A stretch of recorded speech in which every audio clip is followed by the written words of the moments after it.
because they're like AirPods, but they're on a loop and they're magnetic, so they connect. So they're hard to lose in individual pieces. I forget. It's like sound something. I forget. There's a problem with my catch because it looks like a wire. The catch is stupid. I love cats, but this one isn't. This one isn't.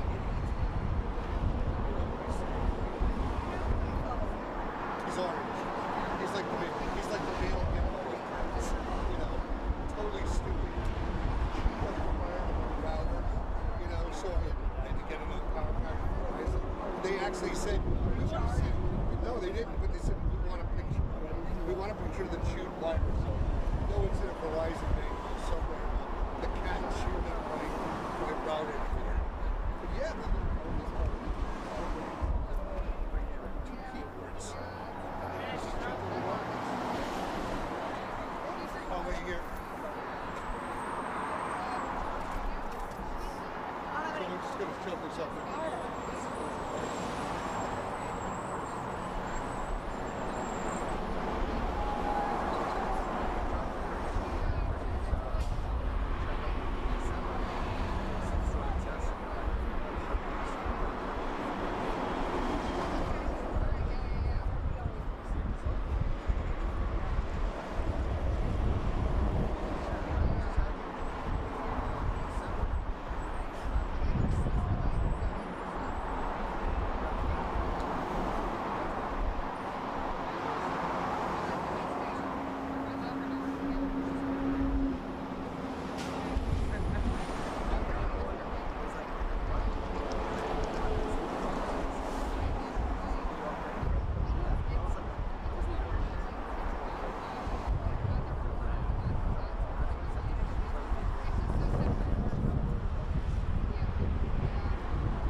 Sneaking this up here, it's a recorder. Sure. Okay. I remember my friend sent me a nasty email. What's the line? All right. Is this plugged in? Is this plugged in? Yep. Okay. Good morning, everyone. Thank you for being here. I'm pleased to be joined by local leaders like Jim Kirkos from the Meadowlands Chamber of Commerce, Ron Simoncini from the Fair Congestion Pricing Alliance, and Assistant Commissioner of New Jersey's Department of Transportation, Justin Braz. We're here today to continue sounding the alarm against New York's misguided congestion pricing proposal that punishes New Jersey drivers and small businesses. Last week, when the news broke that the Federal Highway Administration had allowed this proposal to proceed, the immediate chorus of opposition was deafening. Governor Murphy called it an unfair, ill-advised money grab. Days later, some of my colleagues in New Jersey's congressional delegation agreed, calling it a cash-grabbing, anti-environment congestion tax plan. And for my part, I made my position clear with an op-ed that was published in the Bergen Record. It was entitled, "New Jerseyans Deserve Better Than New York's Congestion Pricing Shakedown." That's the name of the op-ed, and that's what we're here to reaffirm. Simply put, congestion pricing is a non-starter for the Garden State. It's a blatant attempt by New York and the MTA to make up for their budget shortfall by squeezing every dollar out of out-of-state residents, which is why I agree with my colleagues. It's an unfair double taxation of hardworking New Jerseyans, and it cannot stand. This week, I'll be introducing legislation in the United States Senate to protect the interests of our consumers, our commuters, I should say, and business owners. My bill is simple. If congestion pricing is given final approval and New York moves ahead with implementing its misguided plan, my bill would impose highway sanctions against the state of New York. New York would lose out on a significant portion of its federal funding for two programs: the National Highway Performance Program and the surface transportation block grant. In addition, my bill would require New York meaningfully to engage with and receive consent from affected states like New Jersey before any congestion pricing is approved. This would guarantee New Jersey a seat at the table for future proposals, something we should have had all along. So I'll never apologize for putting New Jerseyans first, and that goes for any proposed policy in any issue area. If you try to line your pockets at the expense of the Garden State, you best believe that I'll be standing there in the breach. My bill slams the brakes on this awful congestion pricing plan. I introduce it to make sure that we create change for New Jersey's families and businesses. So this is a no-win for our state, and we're going to turn that around. In addition to my legislation, I'll be sending a letter with some of my colleagues to Secretary Buttigieg, urging him to abandon the flimsy environmental assessment and proposed finding of no significant impact for this project. Instead, I ask that he seek a full environmental impact statement, one that comprehensively identifies the impacts of congestion pricing on the Garden State. After all, how can you find no significant impact when right here in Bergen County, congestion pricing would be devastating? We're talking about adding potentially up to a new fee of $23 a day for commuters and small business owners who work in Manhattan. We're talking about adding a burden, potentially more than $5,000 a year, to working families whose budgets are already stretched thin. And we're talking about more drivers, more traffic, and more harmful pollutants thanks to millions more vehicles and trucks passing through Bergen County. And we're talking about all of this being approved without a single New Jersey voice being included in the decision. For economic reasons, this cannot stand. For environmental reasons, this cannot stand. And for fundamental democratic reasons, this cannot stand as well. I mean, seriously, in what world is it fair to allocate $130 million for mitigation programs like an asthma treatment plant in the Bronx and fail to spare a single dime for similar efforts in New Jersey? It's outrageous, and it goes against everything our country stands for. It's the very definition of taxation without representation.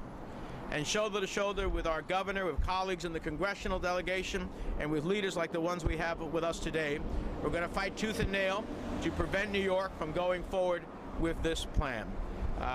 Now, with that, let me turn the program over to Jim Kirkos, who is the president and CEO of the Meadowlands Chamber of Commerce.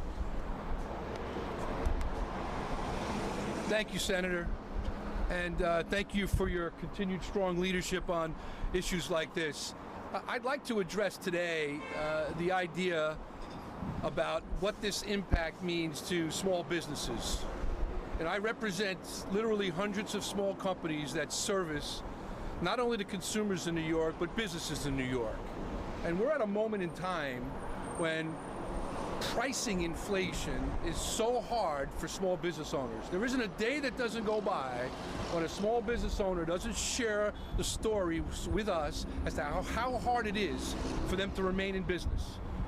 They cannot pass along as much of the higher cost of doing business onto their customers, and it threatens their business. And so I'm perplexed at this moment in time when we think we're completely over the pandemic. We're not. Businesses are still struggling.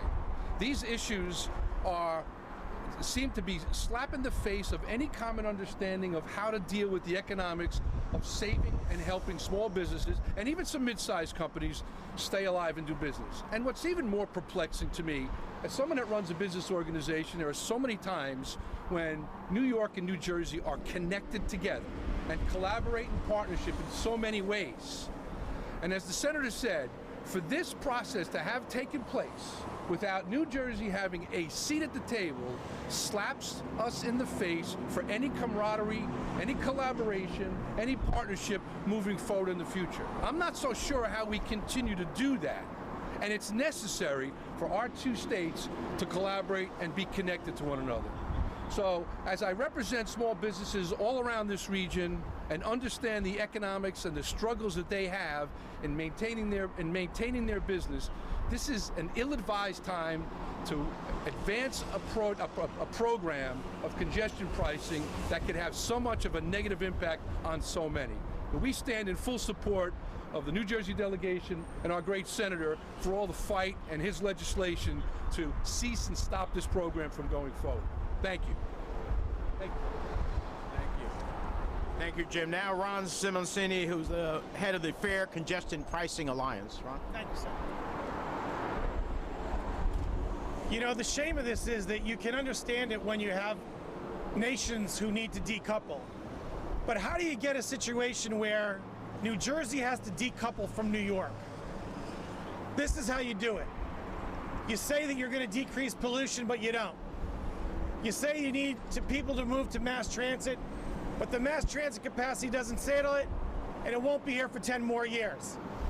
You say, oh, this works in London. London, where they drive on the other side? This has to be a situation where it works in New Jersey. These are federal highways. These are Port Authority bridges and tunnels. And New York is taking advantage of the infrastructure that is provided to them by laying on a congestion pricing tax whose sole purpose is so they don't have to increase fares on their subways and buses. Guess what? Those are people who go to work on subways and buses. We're people who go to work in a car. And you're going to say, oh, only 3% of you are affected by this? Well, then tax the other 97%. Why are you laying the 3% as the burden holder for this thing? So if you were to hand in this civic paper that they've done in the 10th grade, you'd get an F. Thank you, Ron. And finally, the Assistant Commissioner for Transportation, Justice Braz. Thank you, Senator Menendez, and good morning. In a state already known for the worst traffic congestion in the country, New Jersey now faces the danger of increasing levels of congestion and greenhouse gas emissions with the Federal Highway Administration's issuance of a draft finding of no significant impacts for New York's MTA's congestion pricing plan. The most affected communities will be some of New Jersey's already most environmentally overburdened. At Governor Murphy's direction, the state will undertake a thorough review of the environmental assessment and submit its comments in accordance with federal procedures. We will also appeal to Governor Hochul to add New Jersey representation to the Traffic Mobility Review Board, the body that will make the final decision on the overall congestion pricing plan and the exemptions from it. This 6-member board, with all members from New York and 1 from the MTA board, none from New Jersey, does not represent the plurality of those that will bear the burden of congestion pricing. We will not sit still for the implementation of a program, the cost of which will trickle down to riders of public transit, and that will result ultimately in double tolling those who must drive into Manhattan's Central Business District, and that did not have adequate, if any, voice in that process.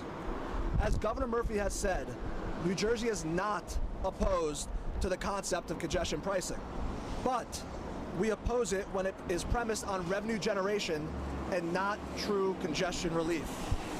We will use all options at our disposal to stop any program that funds MTA's capital program on the backs of hard-working New Jerseyans. Thank you. Thank you. Let me just say a few words in Spanish for our Hispanic press, and then I'll answer some on-topic questions. Estamos aquí hoy para protestar el esfuerzo de Nueva York de poner un impuesto de congestión a todos los que vienen de New Jersey y de otras partes afuera de Nueva York, para imponer un impuesto que, en adición del costo de cruzar el puente de George Washington en Lincoln Tunnel, actualmente fuera otro $16, hasta $23 para cruzar.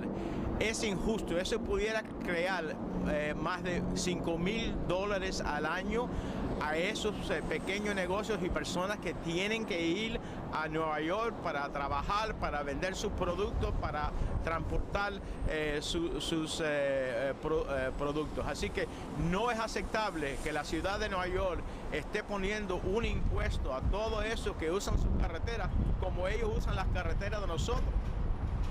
Y que de esa forma vamos a tener que pagar un precio tan elevado que de lo cual nadie de New Jersey ha tenido la oportunidad de participar ni de dar sugerencias de que actualmente hay mejores formas.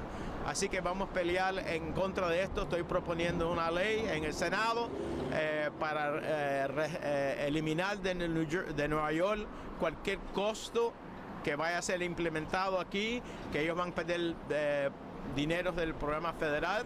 Y también estamos mandando una carta al secretario de Transporte Nacional, el secretario Buttigieg, para decirle que hay que hacer un reviso mucho más amplio de lo que se hizo para proporcionar esta gestión. Tenemos que tener lo que nosotros llamamos un Environmental Impact Statement, que es un estudio mucho más profundo para asegurar a ver cuáles son las consecuencias.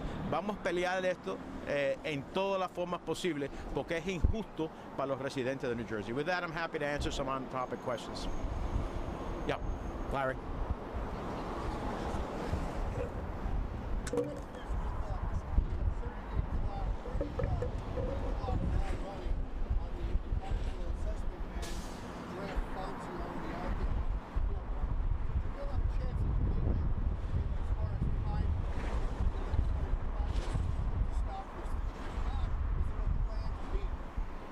Well, let's start with Plan B, which I consider it, at the same time as the legislation, which is the letter that we'll be sending to Secretary Buttigieg, followed up by a phone call from me, that says, look, we need, for something as significant as this, an environmental impact statement, not just an environmental assessment. There are clear consequences, not only economically, but environmentally for the state of New Jersey as a result of the proposed congestion pricing initiative that New York has. That hasn't been studied. There has been no New Jersey input in any of this. And the MTA board that reviewed this, it doesn't meet even the standards of what's necessary. There's only one person there who has any regional knowledge, and the rest do not.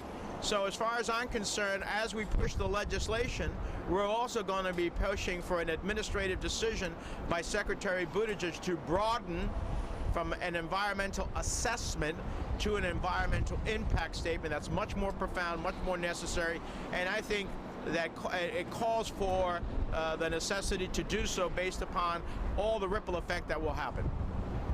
Yes? You can just speak up, Governor.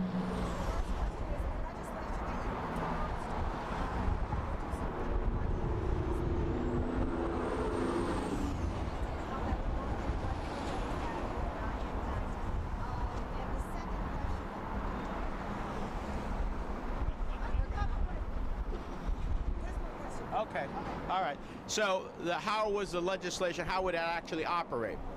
What it would do, it says that if any jurisdiction, in this case New York, but it's not limited to New York, if any jurisdiction imposes a congestion pricing system that is done in a way that does not involve all of the participants and look at all the consequences, then it would reduce federal highway funding and federal funds for transportation proportionately.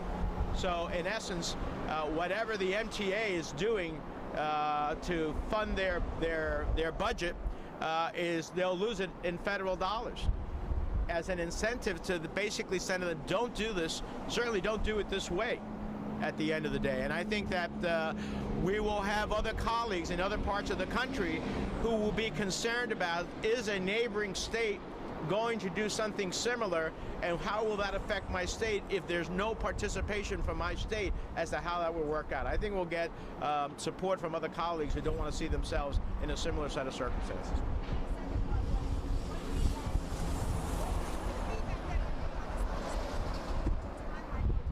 Yeah, so we are just building support. Obviously, we have broad delegation support. We'll be sharing it with all of our colleagues when we return later today to Washington. And we are looking at different parts of the nation that share transportation infrastructure like we do in the metropolitan area here, and say, imagine if Connecticut does this to you, or if California does this to you, and vice versa, that you would want to make sure that you had a say in an impact, and that the impact of the consequences would be broadly studied to understand all the dimensions, economic, environmental, and otherwise. We think that gets a lot of support. You have a lot of good friends in the Senate who are from New York. Have they had any response to you yet, or Congressman Gottheimer, about what's going on? Yeah. Well, Congressman Gottheimer is aligned with us, as we are aligned with him. He has another initiative which we support as well. And in New York, you know, I've just made it clear to our friends from New York that at the end of the day, we are not their piggy bank. We work better as a region when we work together. When we came together to build a once-in-a-generation new Trans-Hudson tunnels, we were able to do that because we use all of our collective will and power to achieve it. When we faced Hurricane Superstorm Sandy, we came together and responded to the region's needs. We are stronger when we work together, but this is just, you know, the MTA is not going our way. And so the bottom line is this is all about a money grab for the MTA's budget. Now look, we have budget challenges here too. You know what? I see traffic rolling in this way too. It's not a one-way street. There's a lot of options we can consider as well. You know, last time we had an issue with New York that's similar to this, we had a commuter tax issue. It didn't end up well, you know, and so the bottom line is I think that there are other options that the governor will have as well to think about how we respond to this. And legally, I have to be honest with you, I think this is an impediment to the Interstate Commerce Clause. And so there's a lot of things going on here, and I hope to convince my friends from New York. I'm happy to help them with their transportation budget, but not on the backs of New Jerseyans.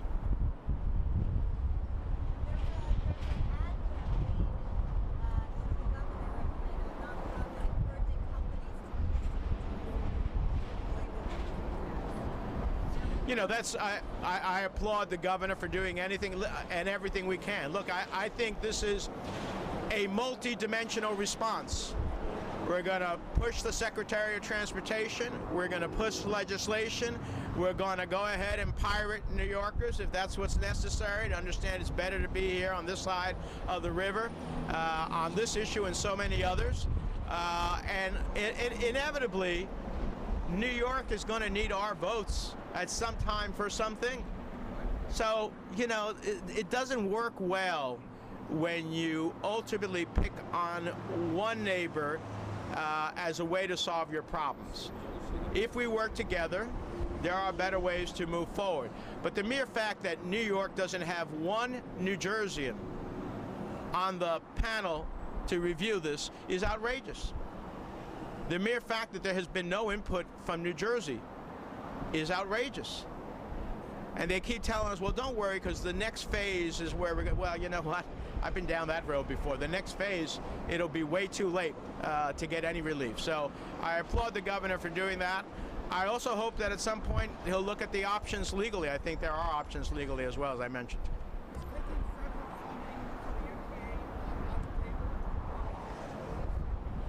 No, as I said earlier, that my legislation would deny any state that ultimately imposes such a congestion pricing scheme to the adverse consequences of a neighboring state that they would lose federal highway dollars and federal transportation dollars. That would include the MTA's transit program.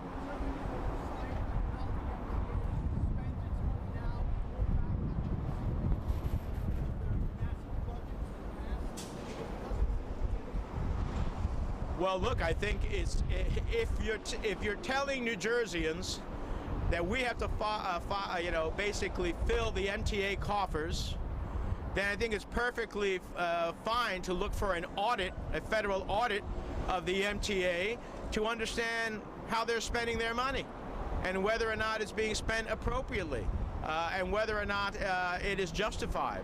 So all of these things get unlocked when you pursue a course of action that picks on your neighbor and you don't give your neighbor any opportunity to have any impact to think about a better way. So that may very well be another part of a multi-pronged strategy to deal with this reality. Senator, I'm just curious.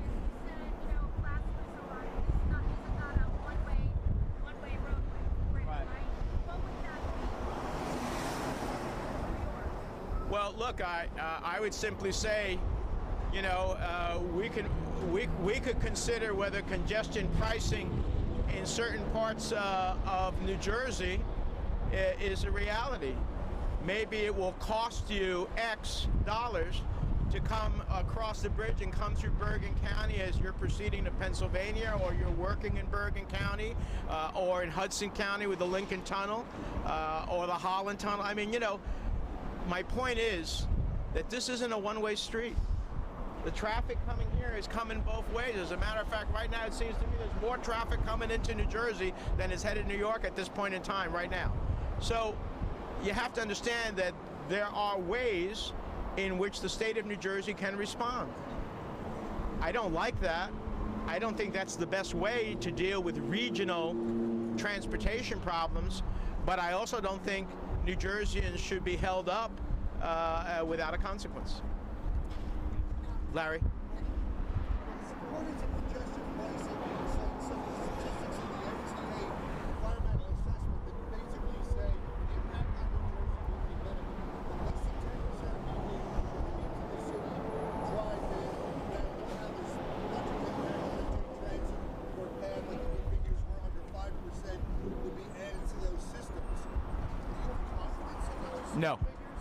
No. Why not? Bull. Bull. That's what I think of their assessment. Look, come on, let's be honest. An assessment that is done only by New Yorkers, with only New Yorkers on it, and I'm going to think that that's the fairest and honest process? No, that nobody does that.